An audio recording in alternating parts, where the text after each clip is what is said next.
राधे राधे दोस्तों, आज हम जानेंगे अयोध्या में राम मंदिर बनने और अंतिम बार तोड़े जाने तक का इतिहास। इतिहासकारों के अनुसार कौशल प्रदेश की प्राचीन राजधानी अवध को कालांतर में अयोध्या और बौद्ध काल में साकेत कहा जाने लगा। अयोध्या मूल रूप से मंदिरों का शहर था। हालांकि यहाँ आज भी हिंदू, बौद्ध एवं जैन धर्म से जुड़े मंदिरों के अवशेष देखे जा सकते हैं। जैन मत के अनुसार यहाँ आदिनाथ सहित 5 तीर्थंकरों का जन्म हुआ था। बौद्ध मत के अनुसार यहाँ भगवान बुद्ध के कुछ माह विहार किया था। अयोध्या को भगवान श्री राम के पूर्वज विवस्वान सूर्य के पुत्र वैवस्वत मनु ने बसाया था।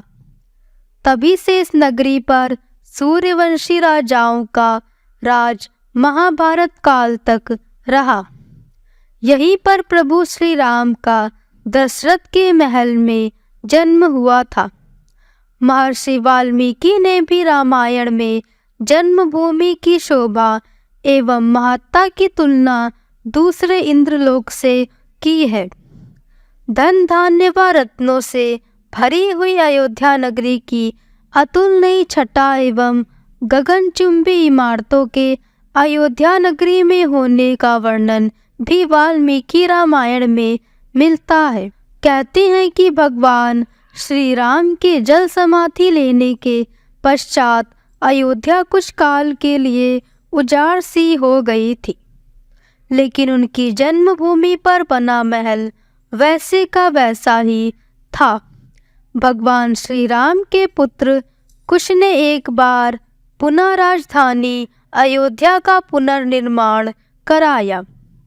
इस निर्माण के बाद सूर्यवंश की अगली 44 पीढ़ियों तक इसका अस्तित्व आखिरी राजा महाराजा बृहदल तक अपनी चरम पर रहा। कौशल राज बृहदल की मृत्यु महाभारत युद्ध में अभिमन्यु के हाथों से हुई थी।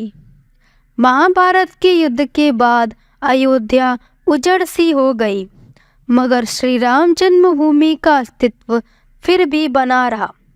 इसके बाद यह उल्लेख मिलता है कि ईसा के लगभग 100 वर्ष पूर्व उज्जैन के चक्रवर्ती सम्राट विक्रमादित्य एक दिन आखेट करते करते अयोध्या पहुंच गए। थकान होने के कारण अयोध्या में सरयू नदी के किनारे एक आम के वृक्ष के नीचे वे अपनी सेना सहित आराम करने लगे। उस समय यहाँ घना जंगल हो चला था, कोई बसावट भी यहाँ नहीं थी। महाराज विक्रमादित्य को इस भूमि में कुछ चमत्कार दिखाई देने लगे। तब उन्होंने खोज आरंभ की और पास के योगी व संतों की कृपा से उन्हें ज्ञात हुआ कि यह श्री राम की अवध भूमि है। उन संतों के निर्देश से सम्राट ने यहाँ एक भव्य मंदिर के साथ ही कूप, सरोवर, महल आदि बनवाए। कहते हैं कि उन्होंने श्री राम जन्मभूमि पर काले रंग की कसौटी पत्थर वाले 84 स्तंभों पर विशाल मंदिर का निर्माण करवाया था। इस मंदिर की भव्यता देखते ही बनती थी। विक्रमादित्य के बाद के राजाओं ने समय समय पर इस मंदिर की देखरेख की। उन्हीं में से एक शुंग वंश के प्रथम शासक पुष्यमित्र शुंग ने भी मंदिर का जीर्णोद्धार करवाया था। पुष्यमित्र का एक शिलालेख अयोध्या से प्राप्त हुआ था, जिसमें उसे सेनापति कहा गया है तथा उसके द्वारा 2 अश्वमेध यज्ञों के किए जाने का वर्णन है। अनेक अभिलेखों से ज्ञात होता है कि गुप्त वंशी चंद्रगुप्त द्वितीय के समय और तत्पश्चात काफी समय तक अयोध्या गुप्त साम्राज्य की राजधानी थी। गुप्तकालीन महाकवि कालिदास ने अयोध्या का रघुवंश में कई बार उल्लेख किया है। इतिहासकारों के अनुसार 600 ईसा पूर्व अयोध्या में एक महत्वपूर्ण व्यापार केंद्र था। इस स्थान को अंतर्राष्ट्रीय पहचान 5वीं शताब्दी में ईसा पूर्व के दौरान तब मिली जबकि यह एक प्रमुख बौद्ध केंद्र के रूप में विकसित हुआ। तब इसका नाम साकेत था। कहते हैं कि चीनी भिक्षु फाहियान ने यहाँ देखा कि कई बौद्ध मठों का रिकॉर्ड रखा गया है। यहाँ पर 7वीं शताब्दी में चीनी यात्री हेनत्सांग आया था। उसके अनुसार यहाँ 20 बौद्ध मंदिर थे तथा 3000 भिक्षु रहते थे और यहाँ हिंदुओं का एक प्रमुख और भव्य मंदिर भी था जहाँ रोज हजारों की संख्या में लोग दर्शन करने आते थे। इसके बाद ईसा की 11वीं शताब्दी में कन्नौज नरेश जयचंद आया तो उसने मंदिर पर सम्राट विक्रमादित्य के प्रशस्ति शिलालेख को उखाड़कर अपना नाम लिखवा दिया। पानीपत के युद्ध के बाद जयचंद का भी अंत हो गया। इसके बाद भारतवर्ष पर आक्रांताओं का आक्रमण और बढ़ गया। आक्रमणकारियों ने काशी मथुरा के साथ ही अयोध्या में भी लूटपाट की और पुजारियों की हत्या कर मूर्तियां तोड़ने का क्रम जारी रखा।